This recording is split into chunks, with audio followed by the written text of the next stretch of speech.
Hello everyone, this is Deepak Tiwari. और इस video में हम फिर से पॉलिटी का टेस्ट करने वाले हैं। ये अपना टेस्ट सीरीज़ का 7वां नंबर वीडियो है ये, जो सिर्फ पॉलिटी का है।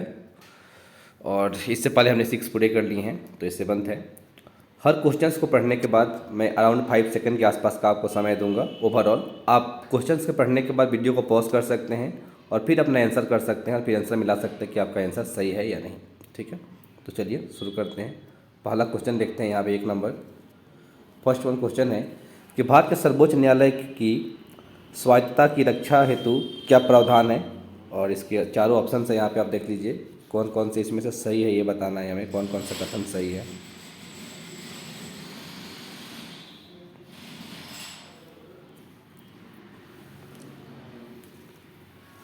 तो पहला है कि सर्वोच्च न्यायालय के न्यायाधीशों की नियुक्ति करते समय भारत के राष्ट्रपति को भारत के मुख्य न्यायाधीश से विचार विमर्श करना पड़ता है। बिल्कुल ये सही है।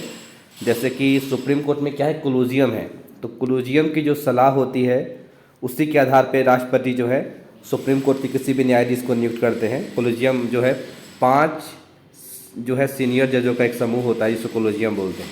ये बात आपको ध्यान रखना है। तो उसी को कोलिजियम बोलते हैं, जो 5 सीनियर जजों की एक समूह होती है, टीम होती है। और जो भी थ्योरिकल पार्ट्स है वो मैंने डिस्क्रिप्शन में लिंक दे दिया है, आप चाहे तो उसे वहाँ से पूरा देख सकते हैं, या फिर अगर आपने थ्योरिकल नहीं भी किया है तो भी आप खुद को चेक कर सकते हैं ऐसे करके। सेकेंड पार्ट है कि सर्वोच्च न्यायालय के न्यायाधीशों को केवल भारत के मुख्य न्यायाधीश द्वारा हटाया जा सकता है। जी नहीं, ये बिल्कुल गलत है।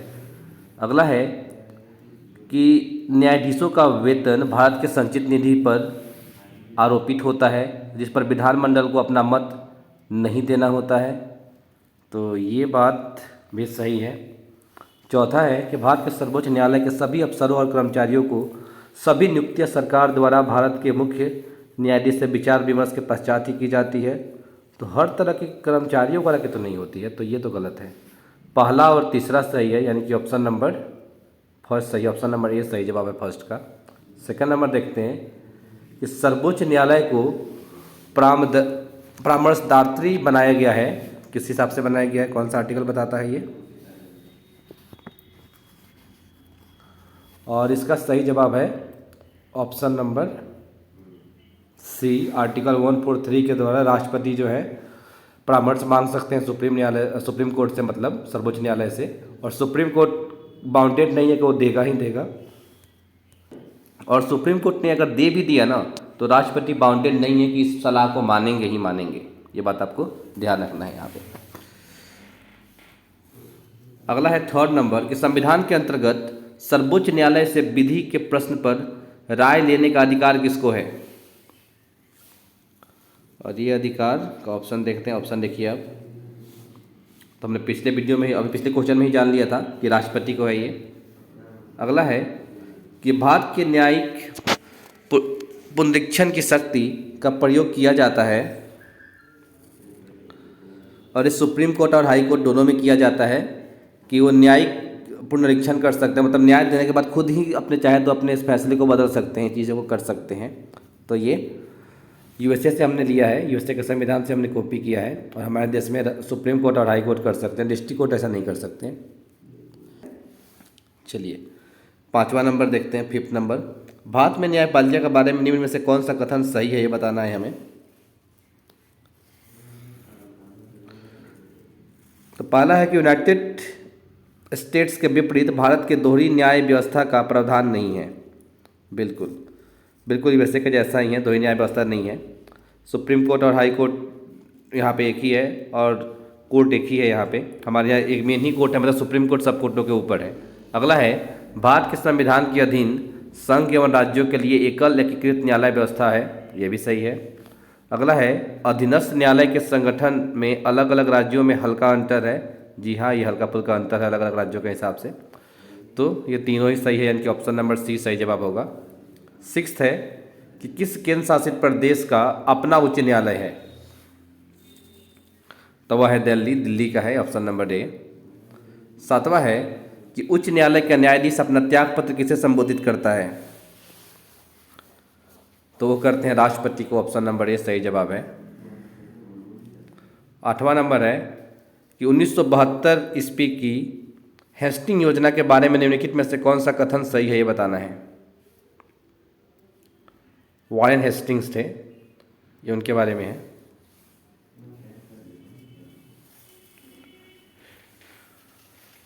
तो पहला है कि प्रत्येक जिले के लिए एक दीवानी अदालत तथा एक फौजदारी अदालत होनी थी। हाँ, ये योजना थी, पहला सही है। दूसरा है कि देशीय निर्धारक जो कि हिंदू तथा इस्लामिक विधियों में कुशल थे, न्यायाधीशों की सहायता करते थे। जी हाँ, ये भी सही है, यानी कि पहला दूसरा दोनों ही सही है। और दो से ज़्यादा ऑप्शन तो किसी में है ही नहीं, तो हमें ज़्यादा कुछ देखने का, तीसरा चौथा बिल्कुल जो है गलत है। तो पहला और दूसरा ही सही होगा इसका 8वें नंबर का, यानी कि ऑप्शन नंबर ए सही जवाब होगा इसका। अगला है 9th नंबर में कि जिला न्यायालयों को कौन नियुक्त करता है। जिला के जो न्यायाधीश होते हैं, जिला न्यायाधीशों को कौन नियुक्त करता है। और जिस राज्य में होता है उस राज्य के जो राज्यपाल होते हैं, गवर्नर होते हैं, वो करते हैं। ऑप्शन नंबर 20 सही जवाब है इसका। 10वां नंबर है कि भारत के कितने उच्च न्यायालयों की अधिकारिता में एक से अधिक राज्य हैं।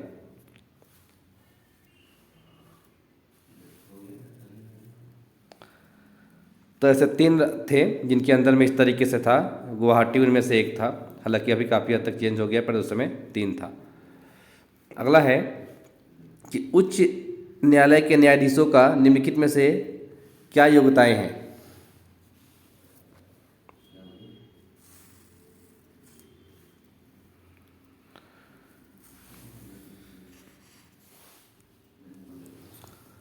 और इसका सही जवाब है कि भारत का नागरिक होना चाहिए, ये भी सही है। कम से कम 10 साल तक किसी न्यायालय में न्यायिक के पद पर रुका हुआ हो, ये भी है। मतलब जज के रूप में भूमिका निभाया हो, या 62 साल से अधिक का नहीं होना चाहिए, क्योंकि 62 साल में वो क्या होता है, रिटायर हो जाता है। कार्यकाल का बस यही है कि मैक्सिमम एज 62 साल होना चाहिए, उसके सिवाय कोई नहीं कि 5 साल 6 साल 10 साल ऐसा कुछ नहीं रखा गया। अगला है कम से कम 10 वर्ष उच्च न्यायालय में वकील होना चाहिए या एक प्रख्यात न्यायविद होना चाहिए। दोनों में से कोई सा भी हो तो ऐसे हो जाएगा, तब वो किसी भी हाई कोर्ट वगैरह में वो जज बन सकता है एक व्यक्ति। आगे देखते हैं 12वां नंबर 12th है कि उच्च न्यायालय के गठन मुख्य न्यायाधीश और राष्ट्रपति द्वारा निर्धारित अन्य न्यायाधीशों को मिलाकर होता है। ऑप्शन नंबर डी सही जवाब है। 13वां है कि उच्च न्यायालय का न्यायाधीश किसके सम्मुख शपथ ग्रहण करता है। तो यह करता है संबंधित राज्य के राज्यपाल के साथ। ऑप्शन नंबर सी सही जवाब है 13वें का। 14वां नंबर है कि बम्बई, यानी कि जो आज का मुंबई है, उच्च न्यायालय की निम्नलिखित में से किस एक स्थान पर कोई न्यायपीठ नहीं है। तो नागपुर में भी है, पणजी में भी है, औरंगाबाद में है, पुणे में नहीं है। तो ऑप्शन नंबर सी सही जवाब है। जैसे उसके ब्रांच है ना, जो महाराष्ट्र का हाई कोर्ट बम्बई है, उसके ब्रांच है, नागपुर में भी है, पणजी में भी है और औरंगाबाद में भी है, राइट, क्योंकि गोवा उसी के अंदर में है, मुंबई हाई कोर्ट के अंदर में, इसलिए उसका एक ब्रांच वहाँ पे है, लेकिन पुणे में नहीं है कोई ब्रांच उसका। औरंगाबाद एक बिहार में भी है, तो बिहार की बात नहीं है, महाराष्ट्र वाले औरंगाबाद की बात है। नेक्स्ट वन है अपने पास कि निम्नलिखित कथनों में से कौन सा कथन सही है, ये बताना है हमें। तो फर्स्ट वन है कि सामान्य यानी कॉमन सिविल का आदर्श भारत के संविधान के अनुच्छेद 44 में उपवर्तित किया गया हो। बिल्कुल, हमारे आर्टिकल 36 से लेकर 51 तक DPSP है, और इसी में आर्टिकल 44 में बताया गया है समान सिविल संहिता, और ये आर्टिकल 44 में है, बिल्कुल सही है। दूसरा है कि कुछ विषयों में भारत में उच्च न्यायालयों को सर्वोच्च न्यायालयों से अधिक विस्तृत शक्तियाँ दी गई है, ये भी सही है। देखिए, अगर कोई व्यक्ति इस बात पे जाता है सुप्रीम कोर्ट डायरेक्ट कि मेरा ना फंडामेंटल राइट्स का हनन हो गया है, अगर फंडामेंटल राइट्स है तो 32 के थ्रू तो सुन लेगा, आर्टिकल 32 के थ्रू उस पर वो किसी भी तरीके का रिट जारी कर देगा। लेकिन अगर वो फंडामेंटल राइट्स नहीं है तो वापस भेज देगा आपको अपने हाई कोर्ट में। लेकिन अगर आप सीधा हाई कोर्ट गए हैं तो वो फंडामेंटल राइट्स का भी देख सकता है आपका, यानी मौलिक अधिकार का हनन हुआ है तो, और कोई कानूनी चीज़ें भी अगर आपकी छीनी गई है तो भी देख सकता है, क्योंकि आप उसी राज्य के नागरिक हैं। इसलिए हाई कोर्ट को कुछ मामलों में शक्ति ज़्यादा है सुप्रीम कोर्ट की तुलना में, तो दोनों ही सही है। थर्ड वन है कि भारत का सर्वोच्च न्यायालय भारत के लिए प्रथम पूर्ण रूप से स्वतंत्र न्यायालय, यानी कि भारत के संविधान के अधीन वर्ष 1950 में स्थापित किया गया, ये भी सही है, तीनों ही सही है। यानी कि ऑप्शन नंबर डी इसका सही जवाब होगा। नेक्स्ट देखते हैं। अगला है कि सर्वोच्च न्यायालय कि सुप्रीम कोर्ट का न्यायाधीश कितनी आयु तक कार्यरत रहता है।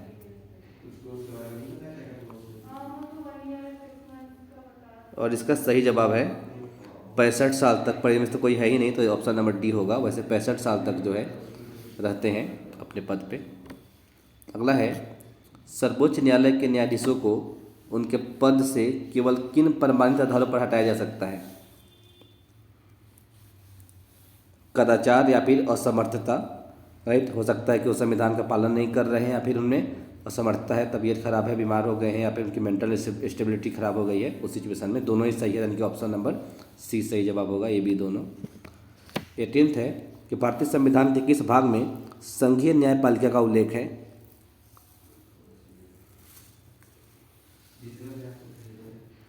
तो भाग 5 में पूरा का पूरे संविधान के बारे में बताया, संविधान के भाग संघ 5 में संघ के बारे में बताया गया है। राष्ट्रपति, प्रधानमंत्री, उपराष्ट्रपति, लोकसभा, राज्यसभा, सब कुछ भाग 5 में ही बताया गया है।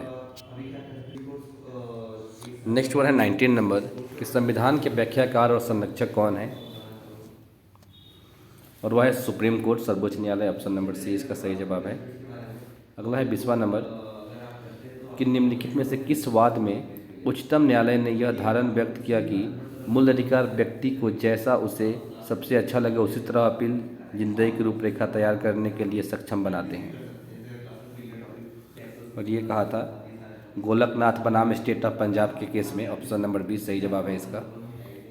अगला है 21वां नंबर निम्नलिखित में से किसके अंतर्गत भारत में सर्वप्रथम सर्वोच्च न्यायालय की स्थापना हुई। और ये हुआ था भारत सरकार अधिनियम 1935। ऑप्शन नंबर सी सही जवाब है। अगला है भारत के कार्यवाहक मुख्य न्यायाधीश की नियुक्ति कौन करता है। और ये करते हैं राष्ट्रपति कोलोजियम के सलाह पे। अगला है कि केंद्र और राज्यों के बीच होने वाले विवादों का निर्णय करने की भारत के सर्वोच्च न्यायालय की शक्ति किसके अंतर्गत आती है। ऑप्शन देखते हैं इसके।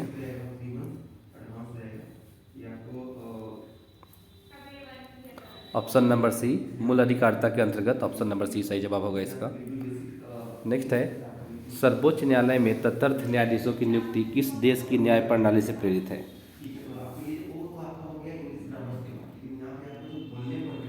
तो यह है ऑप्शन नंबर डी फ्रांस के थ्रू। भारतीय संविधान में तदर्थ न्यायाधीशों की नियुक्ति का प्रावधान है सर्वोच्च न्यायालय में और उच्च न्यायालय में, जनपद या सत्र न्यायालय में, तीनों जगह पे तदर्थ न्यायाधीश होगी। तदर्थ न्यायाधीश वो होते हैं कि जो कि उस न्यायाधीश के लायक नहीं है, लेकिन मतलब वो उस कोर्ट के नहीं। मान लीजिए कि सुप्रीम कोर्ट है और वहाँ पे एक जज चाहिए, तो वहाँ पे जज कुछ छुट्टी पे गए हैं और काम ज़्यादा है, तो कहीं और से कुछ जज को बुलाया जाएगा, पर कुछ समय के लिए बुलाया जाएगा। उसको बोलते हैं तदर्थ न्यायाधीश। और इनको एडॉप जज भी बोलते हैं। क्या बोलते हैं? एडॉप जज। तो इस तीनों ही सही है, इनका ऑप्शन नंबर डी सही जवाब होगा 25 वाले का। अगला है कि सर्वोच्च न्यायालय में तदर्थ न्यायाधीश की नियुक्ति होती है जब, उसी बात को यहाँ पूछा गया है। बात देखिए ये 26 वाला। तो इसका जवाब यही होगा कि जब नहीं होते हैं तो उसको पूरा करने के लिए जो है इनको बुलाया जाता है जब जज कम होते हैं। तो ऑप्शन नंबर डी सही जवाब होगा। 27वां है कि सर्वोच्च न्यायालय में तदर्थ न्यायाधीशों की नियुक्ति कौन कर सकता है। तो ये राष्ट्रपति की अनुमति प्राप्त कर सर्वोच्च न्यायालय का मुख्य न्यायाधीश कर सकते हैं, लेकिन राष्ट्रपति से अनुमति लेने के बाद में, लेकिन शपथ राष्ट्रपति दिलाते हैं। अगला है कि सर्वोच्च न्यायालय में न्यायाधीश नियुक्त होने के लिए व्यक्ति को कम से कम कितने वर्ष तक उच्च न्यायालय का एक एडवोकेट होना चाहिए। और कम से कम 10 साल का, अभी हमने जाना था पिछले क्वेश्चंस में। Option number B. अगला है अंडमान एवं निकोबार द्वीप समूह पर निम्नलिखित उच्च न्यायालयों में से किस एक का क्षेत्राधिकार है। और इस पे कोलकाता हाई कोर्ट का है। ऑप्शन नंबर बी सही जवाब है इसका। 30वां नंबर देखते हैं कि भारत में सर्वोच्च न्यायालय में न्यायाधीशों की संख्या बढ़ाने का अधिकार किसके पास है। तो सुप्रीम कोर्ट में अगर बढ़ाना है तो भारतीय संसद के पास है, लेकिन किसी हाई कोर्ट में बढ़ाना है तो राष्ट्रपति के पास शक्ति है उसकी। अगला है कि भारतीय संविधान में बंदी प्रत्यक्षीकरण की रीट जारी करने की शक्ति किसमें निहित है? तो ये करने की शक्ति प्राप्त है सुप्रीम कोर्ट और हाई कोर्ट, यानी कि हाई कोर्ट और सुप्रीम कोर्ट दोनों को ही है, ऑप्शन नंबर डी। 32वां है कि छत्तीसगढ़ उच्च न्यायालय कहाँ स्थित है? तो छत्तीसगढ़ उच्च न्यायालय जो है ऑप्शन नंबर बी बिलासपुर में है, ऑप्शन नंबर बी में है। अगला है कि निम्नलिखित में से किन किन को पद से हटाए जाने की प्रक्रिया समान है? तो सुप्रीम कोर्ट के न्यायाधीश, मुख्य चुनाव आयुक्त, राइट, यानी कि चीफ इलेक्शन कमिश्नर, और भारत के राष्ट्रपति, तीनों को हटाने की प्रक्रिया सेम है कि लोकसभा राज्यसभा से अलग अलग से 2/3 मेजोरिटी से दोनों से पास करना पड़ता है, तो सभी होंगे, ऑप्शन नंबर डी। अगला है झारखंड उच्च न्यायालय की स्थापना कहाँ की गई है? तो यह किया गया है रांची में, ऑप्शन नंबर सी। अगला है सर्वोच्च न्यायालय के मुख्य न्यायाधीश के पद पर सबसे कम समय तक कौन आसीन रहा? और इसका सही जवाब है Kamal Narayan Singh, option number C. अगला है सर्वोच्च न्यायालय के किस मुख्य न्यायाधीश ने 20 जुलाई 1969 से 24 अगस्त 1969 तक कार्यकारी राष्ट्रपति के रूप में कार्य किया? तो ये थे मोहम्मद हिदायतुल्ला, और ये बाद में उपराष्ट्रपति भी बने थे। अगला है 37 नंबर कि वर्ष 1973 में सर्वोच्च न्यायालय के किस मुख्य न्यायाधीश की नियुक्ति के समय प्रस्थागत प्रतिष्ठा के सिद्धांत को पहली बार लगाया गया? और इसका सही जवाब है A.N. Rai, option number A सही जवाब है इसका। नेक्स्ट 38 है हमारे पास। 38 है कि भारत के संविधान के अनुसार प्रतिषेध रीट किस आदेश से संबंधित है? प्रतिषेध, और ये संबंधित है न्यायिक और न्यायिक विकल्प पर अधिकारी के खिलाफ दिया गया आदेश, बिल्कुल। अधीनस्थ न्यायालय को किसी विशिष्ट मामले में जहां उसे विचार करने की अधिकारिता नहीं है कार्यवाही करने से रोकना, ये भी सही है। मतलब ये तीनों ही सही है। किसी व्यक्ति को किसी सार्वजनिक पद को जिसके लिए वह हकदार नहीं है धारण करने से रोकना, ऑप्शन नंबर डी सही जवाब होगा इसका 38 का। 39 है कि राष्ट्रीय मानवाधिकार आयोग के अनुसार 1993 के अनुसार अधिनियम राष्ट्रीय मानवाधिकार आयोग की अधिनियम 1993 के अनुसार निम्नलिखित में से कौन इस आयोग का अध्यक्ष बन सकता है? और इस आयोग के अध्यक्ष सिर्फ केवल भारत के सेवानिवृत्त मुख्य न्यायाधीश ही बन सकते हैं, इस आयोग के अध्यक्ष जो रिटायर हो चुके हैं। अगला है सर्वोच्च न्यायालय ने संविधान की आधारभूत संरचना की घोषणा किस मामले में की थी? और ये किया था केशवानंद भारती के मामले में, ऑप्शन नंबर ए सही जवाब होगा 40 का। 41 है भारतीय न्यायपालिका के बारे में निम्नलिखित में से कौन सा कथन सही नहीं है, ये बताना है। तो इसे देखते हैं। पहला है कि भारत के संविधान ने संयुक्त राज्य अमेरिका की तरह न्यायालयों की दोहरी प्रणाली को बंद नहीं किया है। बिल्कुल, अमेरिका में क्या है कि हर राज्य का एक अपना कोर्ट होता है और सब कोर्ट में जो कानून है वो अलग अलग होता है, पर इंडिया में ऐसा नहीं है। इंडिया में सुप्रीम कोर्ट जो कानून को फॉलो करता है वही सब हाई कोर्ट्स को भी देखना पड़ता है। हालांकि हाई कोर्ट्स की पावर हालांकि कम होती है, राइट, लेकिन अमेरिका में नहीं है। 50 राज्य है अमेरिका में और 50 में अलग अलग तरह से आपको कानून मिल जाएंगे, राइट। तो पहला बिल्कुल सही है। गलत पूछा है, गलत कौन सा है? दूसरा है कि भारत में अधीनस्थ न्यायपालिका का संगठन अलग अलग राज्यों में थोड़ा भिन्न है, ये भी सही है।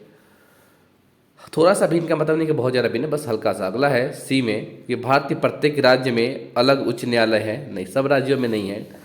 गोवा का अपना खुद का नहीं है और त्रिपुरा का भी नहीं था अभी, असम का तो खैर पैसे गुवाहाटी है, मणिपुर का इम्फाल मिल गया, नागालैंड का नहीं है अभी अलग से, राइट। कई राज्य हैं जिनका नहीं है, तो तीसरा वाला पॉइंट ही गलत है। तो पूछा गलत कौन सा है, तो तीसरा वाला, तो ऑप्शन सी सही जवाब होगा इसका। और चौथा पॉइंट क्या लिखा है इसको भी पढ़ लेते हैं। चौथा लिखा है कि क्रिमिनल और सिविल पक्ष के अधिकारियों के पदनाम में एकरूपता लाने के लिए सर्वोच्च न्यायालय ने एक अखिल भारतीय न्यायिक सेवा के गठन के लिए निर्देश जारी किया है। तो ये भी सही है, गलत सिर्फ सी वाला है। पूछा गलत कौन सा है, तो सी वाला जवाब हो जाएगा। 42 देखते हैं कि सर्वोच्च न्यायालय के प्रथम मुख्य न्यायाधीश कौन थे। सही जवाब है ऑप्शन नंबर ए, हीरालाल जे कानिया। कई जगह पे इनका नाम जो है हरिलाल जे कानिया भी मिलता है। हीरालाल और हरिलाल दोनों ही नाम प्रचलित है। अब हमारे पास यहाँ हीरालाल है, कई जगह आपको हरिलाल भी मिलेगा। अगला है 43 में कि सर्वोच्च न्यायालय के मुख्य न्यायाधीश के पद पर सर्वाधिक लंबी अवधि तक कौन पदस्थ रहा, सबसे लंबे समय तक कौन रहा। तो इसका सही जवाब है Y D Chandrachud, option number D सही जवाब है इनका।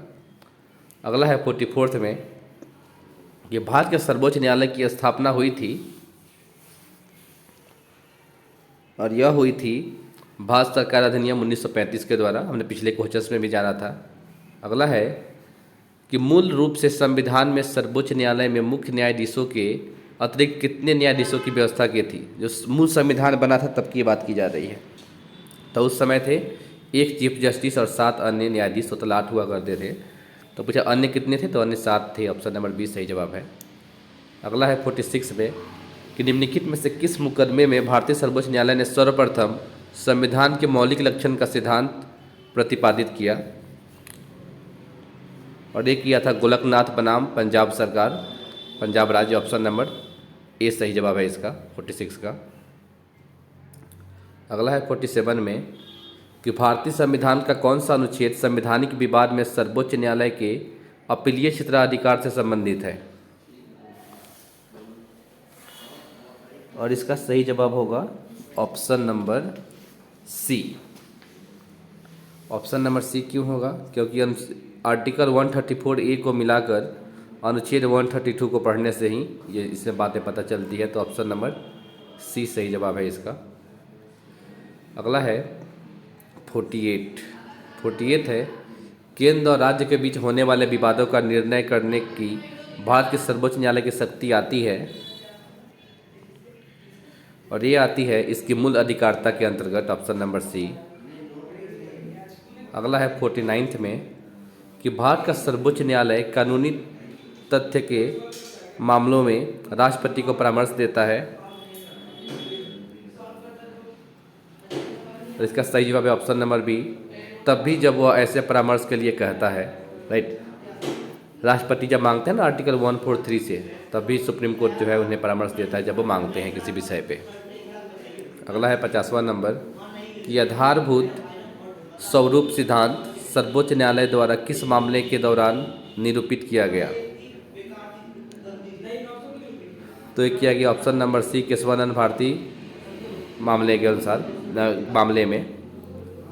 अगला है 51 नंबर क्वेश्चन है कि उच्च न्यायालय के न्यायाधीश पद पर नियुक्त होने वाली प्रथम महिला कौन है। तो प्रथम महिला थी अन्ना चंडी, केरल में, ऑप्शन नंबर ए। अगला है 52 नंबर कि उच्च न्यायालय के मुख्य न्यायाधीश पद पर नियुक्त होने वाली प्रथम महिला कौन है। उच्च न्यायालय यानी हाई कोर्ट की बात हो रही है।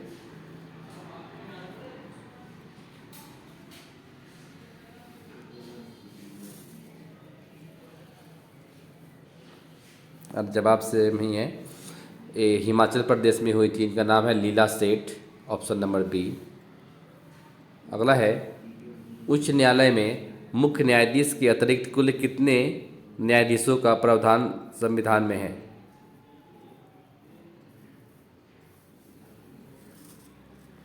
तो इससे कोई सीमा नहीं है, ये राष्ट्रपति के ऊपर डिपेंड करता है कि वो कितने न्यायाधीश जो है नियुक्त करते हैं। वो बढ़ा या घटा सकते हैं। सबसे ज़्यादा वैसे इलाहाबाद हाई कोर्ट में है, यूपी में। अगला है मौलिक अधिकारों को लागू करने अथवा अतिक्रमण करने के मामले में उच्च न्यायालय निम्नलिखित में से किस प्रकार का आदेश जारी कर सकता है।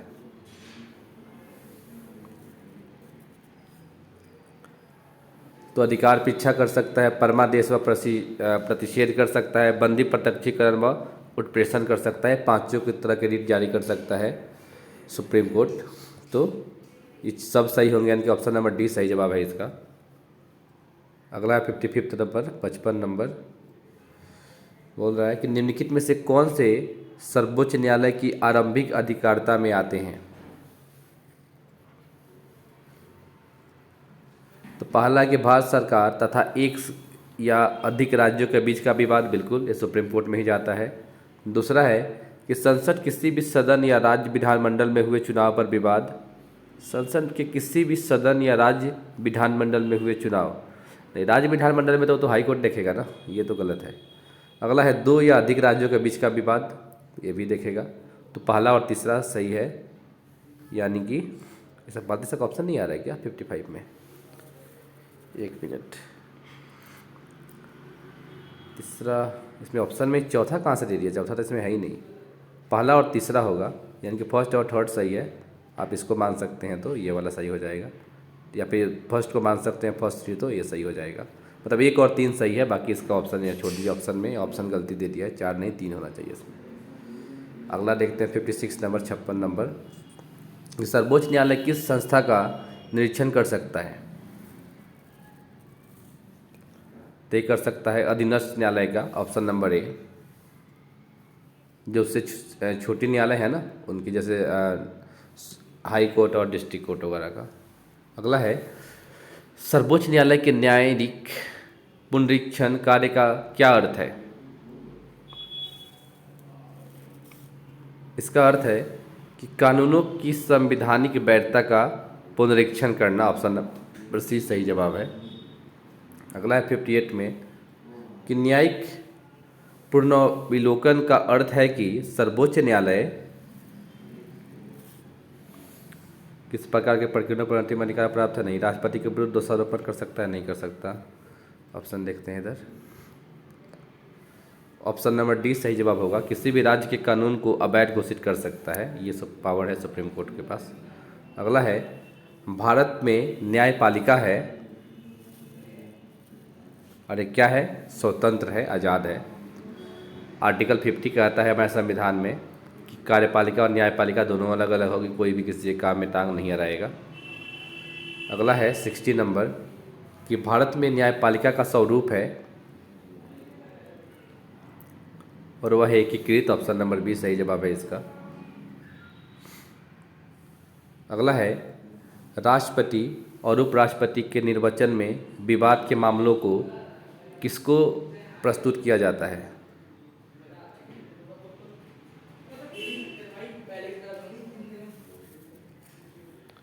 तो ये प्रस्तुत किया जाता है सुप्रीम कोर्ट को, यानी सर्वोच्च न्यायालय को, ऑप्शन नंबर सी सही जवाब है इसका। अगला है 62 में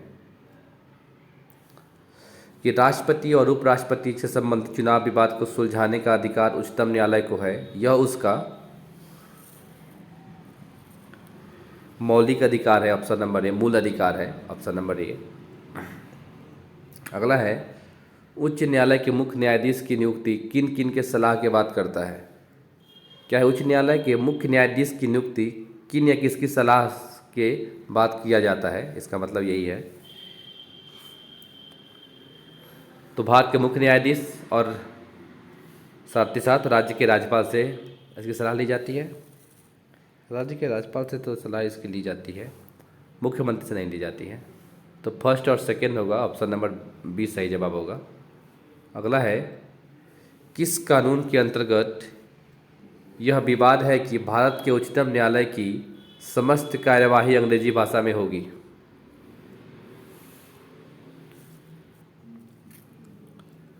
तो यह है कि भारत के संविधान का आर्टिकल 348 कहता है कि सुप्रीम कोर्ट कोई भी काम करेगा तो इसी के थ्रू करेगा, आर्टिकल 348 के थ्रू सिर्फ इंग्लिश में ही करेगा।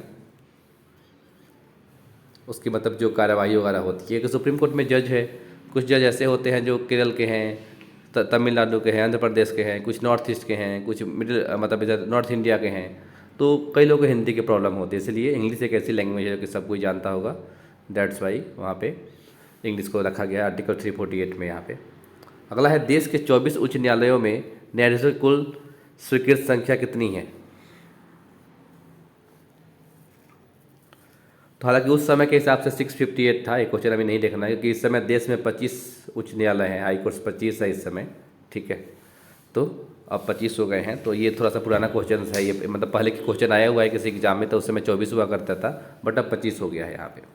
तो ये क्वेश्चन यहाँ पर नहीं देखना है, उनमें लगभग संख्या जो है 680 के आसपास अभी फिलहाल के समय में शायद है, 680 के आसपास। आगे देखते हैं कि निम्नलिखित में से कौन भारत का मुख्य न्यायाधीश नहीं रहा था, मतलब कभी न्यायाधीश नहीं रहे भारत के ये। तो जीबी पटनायक कभी नहीं रहे, ये तो जीबी पटनायक कभी भी मुख्य न्यायाधीश नहीं रहे हैं। ऑप्शन नंबर बी सही जवाब होगा इसका। नेक्स्ट देखते हैं, निम्नलिखित कथनों पर विचार कीजिए।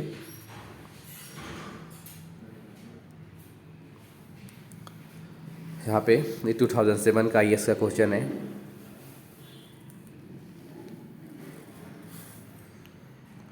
तो इसमें बोल रहा है कि पहला कि भारत के उच्च न्यायालय के न्यायाधीश को हटाने के लिए रीति सर्वोच्च न्यायालय के न्यायाधीश को हटाने की रीति के समान है। बिल्कुल, उन दोनों को हटाना होता है कि प्रक्रिया अपनाई जाती है, ये सही है। कौन सा कथन सही है बताना है, तो पहला तो खैर सही है। दूसरा है कि उच्च न्यायालय का कोई अस्थायी न्यायाधीश अपने पद से सेवानिवृत्ति के पश्चात भारत में किसी भी न्यायालय या किसी पदाधिकारी के समक्ष अभिवचन नहीं कर सकता, मतलब कि एज अ वकील, एज अ लॉयर वो एडवोकेट के रूप में नहीं लड़ सकता केस किसी का, ये भी सही है। दोनों ही हैं क्योंकि उसको पेंशन मिलती रहती है। तो पहला और दूसरा होगा ऑप्शन नंबर सी। अगला है 68 में कि निम्न में से किन किन को पद से हटाए जाने की प्रक्रिया समान है। तो सुप्रीम कोर्ट के मुख्य न्यायाधीश, मुख्य चुनाव निर्वाचन आयुक्त, भारत के राष्ट्रपति, इन तीनों को सेम ही है। तो ऐसा क्वेश्चन तो आई थिंक पहले भी था एक, तो सेम ही होगा। ऑप्शन नंबर डी सही जवाब होगा। ये सबका सेम प्रक्रिया है कि लोकसभा और राज्यसभा दोनों से समान रूप से आपको पास करना पड़ता है, मतलब 2/3 मेजोरिटी से पास करना पड़ता है दोनों हाउस से अलग अलग। अगला 69 नंबर के न्यायिक समीक्षा की प्रक्रिया में सम्मिलित हैं।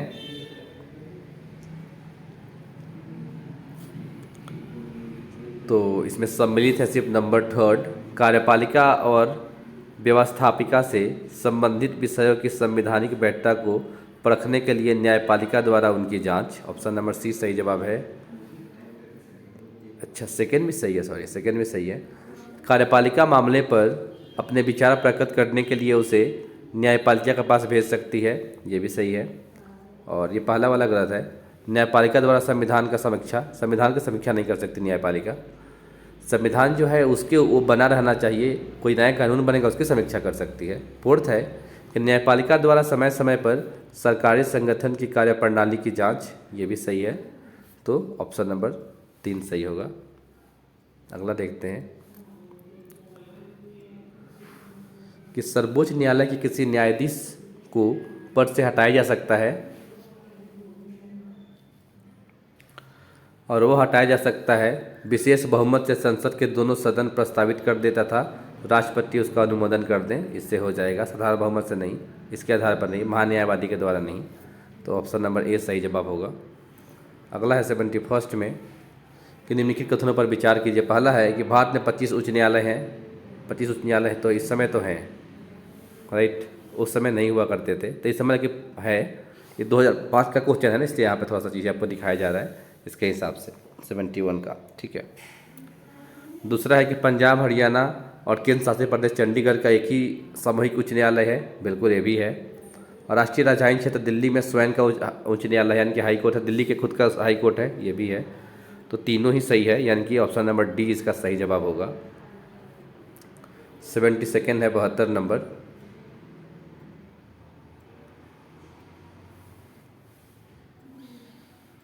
सम्मिलित करना है। पहला सर्वोच्च न्यायालय के न्यायाधीश की सेवा नियुक्ति की आयु क्या होती है? 65 साल होती है, पहले का पहला। उच्च न्यायालय का 62 साल, ये भी सही है। नियंत्रक और महालेखा परीक्षक का 6 साल या 65 साल, जो पहले पूरा हो जाए। और राज्यपाल का कार्यकाल जनरली 5 साल का होता है, लेकिन राष्ट्रपति के प्रसाद प्रयत्न अपने पद पे बने रहते हैं, मतलब राष्ट्रपति चाहे तो पहले भी हटा सकते हैं और लंबा भी रख सकते हैं, राष्ट्रपति के ऊपर डिपेंड करता है। और राष्ट्रपति को सलाह कौन देता है? मंत्रिमंडल। तो ये सब प्रधानमंत्री के ऊपर डिपेंड करता है कि कौन सा व्यक्ति कब तक राज्यपाल रह सकता है, ठीक है। चलिए, तो इसका जवाब हो जाएगा ऑप्शन नंबर ए। अगला देखते हैं 73। निम्नलिखित में से कौन सा एक उग्म सुमेलित नहीं है? कौन सा सही नहीं है ये बताना है, तो देखते हैं।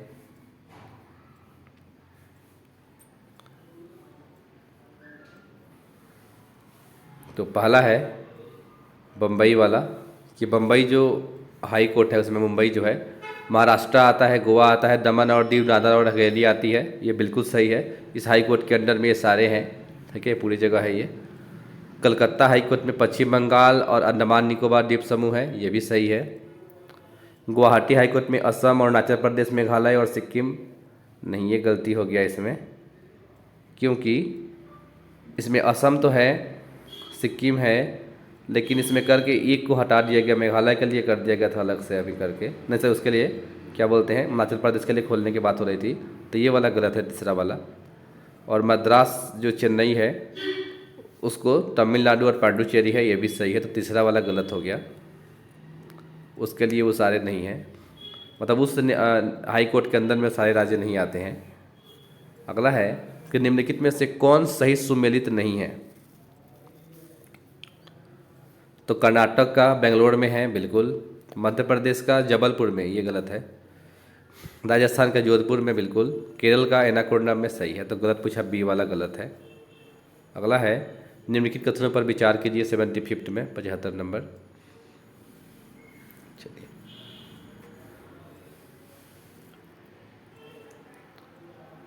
पहला है कि कोई व्यक्ति जिसने किसी उच्च न्यायालय के अस्थायी न्यायाधीश के रूप में पद धारण किया है, सर्वोच्च न्यायालय के सिवाय भारत के किसी न्यायालय या किसी प्राधिकारी के समक्ष अभिवचन का यह कार्य नहीं कर सकता, तो इस तरह के काम नहीं कर सकता उच्च न्यायालय के अस्थायी न्यायाधीश। नहीं, अगर हाई कोर्ट में रहा है तो सुप्रीम कोर्ट में तो कर ही सकता है, पहला गलत है, अगर हाई कोर्ट में सुप्रीम कोर्ट तो कर सकता है ना। दूसरा है कोई व्यक्ति भारत के किसी उच्च न्यायालय के न्यायाधीश के रूप में नियुक्ति के लिए अर्हित नहीं है यदि उसने भारत के राज्य क्षेत्र में कम से कम 5 वर्ष तक न्यायिक पद धारण नहीं किया। 5 वर्ष तक धारण नहीं किया, यह भी गलत है, 10 साल का है, तो दोनों ही गलत है, यानी कि ऑप्शन नंबर डी सही जवाब होगा इसका। 76 देखते हैं, 76 है कि निम्नलिखित कथनों पर विचार कीजिए। क्वेश्चन है, मतलब अब पहला लाइन है यहाँ पे कि जल्द मामले निपटाने वाली अदालतों का गठन 11वें वित्त आयोग की सिफारिश पे किया जा रहा है, तो ये बात बिल्कुल सही है। अगला है कि जल्द मामले निपटाने वाली अदालतें पिछले 2 वर्ष या उससे अधिक समय के विचाराधीन पड़े रेशन के मामले तथा जेल में पड़े विचाराधीन कैदियों के मामलों को अपने हाथ में लेती है, नहीं ये गलत है, सिर्फ पहला वाला सही है, यानी कि ऑप्शन नंबर ए सही जवाब होगा 76 का। अगला देखते हैं 77 है निम्नलिखित में से कौन सा उच्च न्यायालय एक से अधिक राज्यों का उच्च न्यायालय है, तो वह है गुवाहाटी उच्च न्यायालय, अपने सिवाय और भी 1-2 राज्यों को लेकर एक्स्ट्रा है, मतलब ये राइट, तो इसका सही जवाब है ऑप्शन नंबर ए 77 का। अगला है 78 में पटना उच्च न्यायालय की स्थापना कब हुई, तो पटना उच्च न्यायालय की स्थापना हुई थी 1916 में, ऑप्शन नंबर ए सही जवाब है। अगला है कि जब भारतीय न्यायिक पद्धति में लोकहित मुकदमा लाया गया तब भारत के मुख्य न्यायाधीश कौन थे, तो वह थे PN भागवती, ऑप्शन नंबर डी राइट। 1984 के आसपास में एक किया गया था PIL लाने का, और PIL का प्रावधान जो है USA में शुरू हुआ था अमेरिका में, और PN भागवती थे जिस समय से शुरू हुआ था PIL, यानी कि पब्लिक इंटरेस्ट लिबरेशन बोलते हैं इसको, जिसको बोलते हैं कि जनहित याचिका बोलते हैं इसको हिंदी में, जनहित याचिका। अगला है कि मध्य प्रदेश का उच्च न्यायालय कहाँ स्थित है, तो यह जबलपुर में है, ऑप्शन नंबर डी सही जवाब है इसका। अगला है भारत के सर्वोच्च न्यायालय के संवैधानिक न्यायपीठ के निम्नलिखित में से किस एक निर्णय में मृत्युदंड अधिनिर्मित करने के लिए बिरलों में विरलतम सिद्धांत ने पहली बार अधिकाधिक किया गया, और ये बच्चन सिंह बनाम पंजाब राज्य 1980 में, ऑप्शन नंबर ए सही जवाब है इसका। अगला देखते हैं, अगला है उड़ीसा राज्य का उच्च न्यायालय कहाँ अवस्थित है, और यह है कटक में, ऑप्शन नंबर बी। नेक्स्ट है सुमेलित करना है हमें कि राजस्थान का कहाँ पे है, जोधपुर में है हाई कोर्ट, उड़ीसा का कहाँ पे है? कटक में है। गुजरात तक कहाँ पे है? अहमदाबाद में है। केरल तक कहाँ है? एर्नाकुलम में है। तो पहले का चौथा, दूसरे का तीसरा, तीसरे का दूसरा और चौथे का एक, 4 3 2 1 ऑप्शन नंबर सी सही जवाब होगा 83rd का। आगे देखते हैं। क्वेश्चन है, किसी उच्च न्यायालय के न्यायाधीशों का वेतन तथा भत्ते निम्नलिखित में से कौन से निधि पर भारित होते हैं? और वह होता है संबंधित राज्य के लोक लेखा निधि से, ऑप्शन नंबर डी। सैलरी तो उच्च न्यायालय की राज्य सरकार देती है, लेकिन इनका पेंशन वगैरह जो होता है ये केंद्र सरकार देती है। जब हाई कोर्ट के जज रिटायर हो जाते हैं ना, तो उनका पेंशन केंद्र सरकार देती है, लेकिन जब ये अपने पद पे होती है तो उनकी जो सैलरी है ये राज्य सरकार देती है, जिस राज्य में भी होते हैं वो देती है। अगला है 85 नंबर, अधिकार परीक्षा ऋण जारी करने के लिए निम्नलिखित दशाओं में से कौन सी आवश्यक है जिससे अधिकार परीक्षा जारी की जा सके? उपरोक्त सभी का ऑप्शन है एक नीचे, और बाकी यहाँ पे हम पूरा देख पा रहे हैं। चलिए देखिए कौन कौन सा इसमें जरूरी है।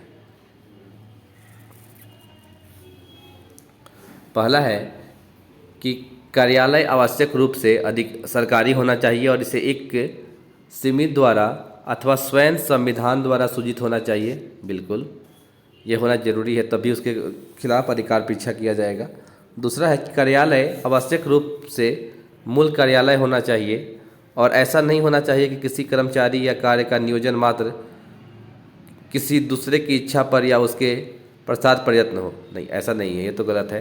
तीसरा है, कार्यालय में ऐसे व्यक्ति के नियोजन में संविधान अथवा संविधि अथवा संविधिक लिखित का उल्लंघन होता रहा है।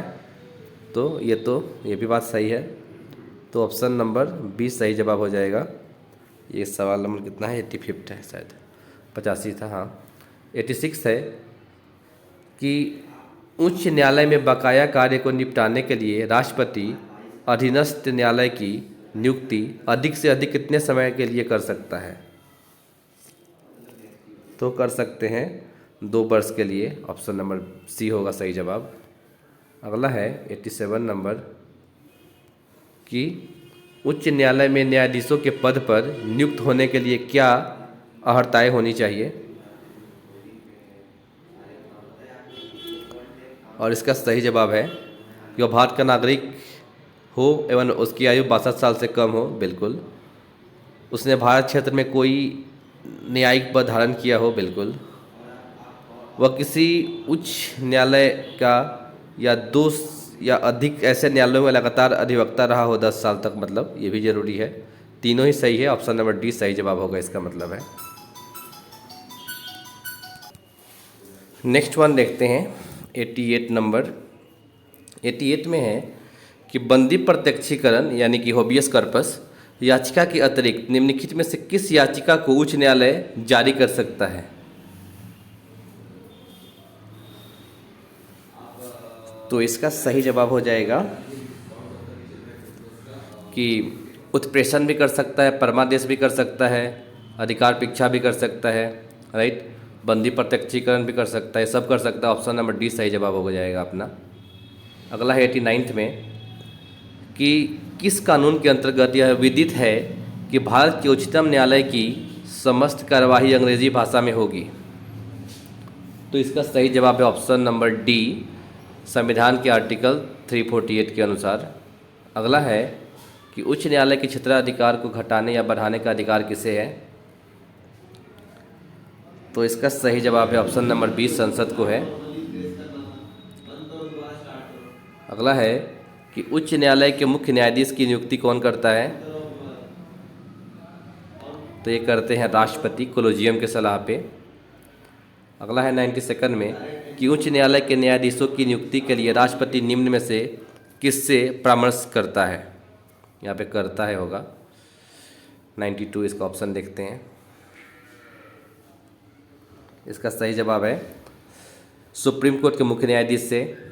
संबंधित राज्य के जो मुख्य न्यायाधीश होंगे उनसे, जिस राज्य में उनको हाई कोर्ट के जज को से ले रहे हैं, मतलब उस जज को, और संबंधित राज्य के राज्यपाल से भी, तीनों से भी करते हैं। तो ऑप्शन नंबर डी सही जवाब है।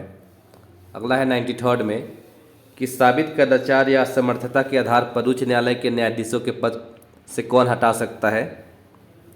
तो ये हटा सकती है संसद के समावेदन पर राष्ट्रपति। संसद अगर महाभियोग लगाए तो उसके हिसाब से राष्ट्रपति हटा सकते हैं। अगला है 94th में कि निम्नलिखित से किस एक मामले में भारत के सर्वोच्च न्यायालय द्वारा मुस्लिम स्त्री यानी विवाह विच्छेद पर अधिकार संरक्षण अधिनियम 1986 की संवैधानिक वैधता को अनुमोदित किया गया? और इसका सही जवाब है option number B, Danial Mustafi बनाम भारत संघ, भारत सरकार मतलब। नेक्स्ट देखते हैं 95th नंबर। 95th है, निम्नलिखित में से किसने उच्चतम न्यायालय के न्यायाधीश तथा लोकसभा के अध्यक्ष के पदों को सुघोषित किया? तो इसका सही जवाब है ऑप्शन नंबर बी, केरी हेगड़े ने। ऑप्शन नंबर बी सही जवाब होगा इसका। नेक्स्ट देखते हैं 96 है कि सर्वोच्च न्यायालय के तदर्थ न्यायाधीश के संदर्भ में निम्नलिखित कथनों पर विचार कीजिए।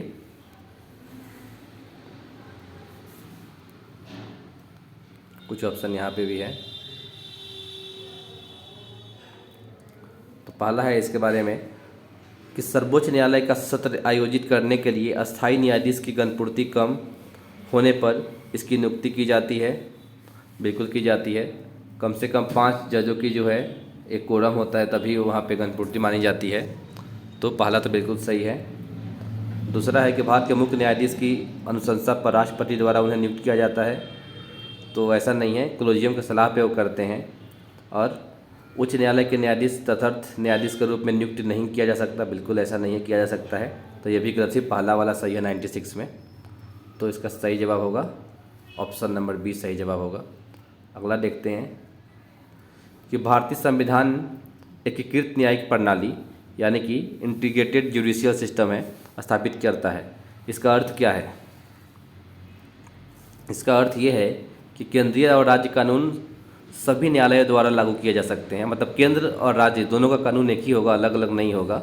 राइट, सभी न्यायालयों के द्वारा लागू किए जा सकते हैं। अगला है 98 में कि भारत के सर्वोच्च न्यायालय की शक्तियों के संबंधित निम्नलिखित कथनों पर विचार कीजिए। इसलिए है ये 98। तो इसका देखते हैं। पहला है कि उपराष्ट्रपति के चुनाव के संबंध में विवादों का निर्णय करने पर इसकी अंतिम अधिकारिता है। बिल्कुल, सर्वोच्च न्यायालय जो है अंतिम अधिकारिता ही है। ऑप्शन नंबर ए सही जवाब है इसका, पहला वाला। दूसरा है कि इसके पास अपने स्वयं के निर्णयों या आदेशों की समीक्षा करने की शक्ति है। बिल्कुल ये भी है। ये खुद के जो निर्णय है, अधिकार है, उसको मतलब जो किया उसको भी समीक्षा कर सकता है। आर्टिकल 137 में बताया गया है कि खुद के द्वारा दिए गए फैसले को भी रिव्यू कर सकता है, जिसको बोलते हैं पुनरावलोकन कर सकता है। ये सुप्रीम कोर्ट के पास इसकी ताकत होती है। तो ये दोनों ही सही है। तो ऑप्शन नंबर बी सही जवाब होगा इसका। अगला है 99 में क्वेश्चन है कि अभिलेख न्यायालय के संबंध में निम्नलिखित में से कौन से कथन सही हैं? तो पहला है कि न्यायालय के अवमानना हेतु सर्वोच्च न्यायालय एवं उच्च न्यायालय दोनों को दंड देने की शक्ति प्राप्त होती है। बिल्कुल ये होती है। दूसरा है कि सर्वोच्च न्यायालय एवं उच्च न्यायालय दोनों के रिकॉर्ड को तथ्यों के रूप में प्रस्तुत किया जा सकते हैं। बिल्कुल, अगर कोई ये फैसला दे देते हैं तो अगले बार अगर ऐसा कोई केस आता है तो उस फैसले को दिया जा सकता है कि वो एक कानूनी होता है, तो उस रिकॉर्ड को दिखाया जा सकता है। इसको बोलते हैं कोड ऑफ रिकॉर्ड। अगला है 3rd नंबर कि संविधान केवल सर्वोच्च न्यायालय को अपने निर्णयों की समीक्षा करने एवं उन्हें सुधार करने की शक्ति प्रदान करता है, उच्च न्यायालय को नहीं। ये तो गलत है, सिर्फ पहला और दूसरा ही सही है। तो पहला और दूसरा सही है, इनके ऑप्शन नंबर ए सही जवाब होगा 99 का। अगला देखते हैं 100 नंबर। 100वां है कि उच्च न्यायालय के परिवर्तीय अधिकार क्षेत्र के संबंध में निम्नलिखित कथनों पर विचार कीजिए।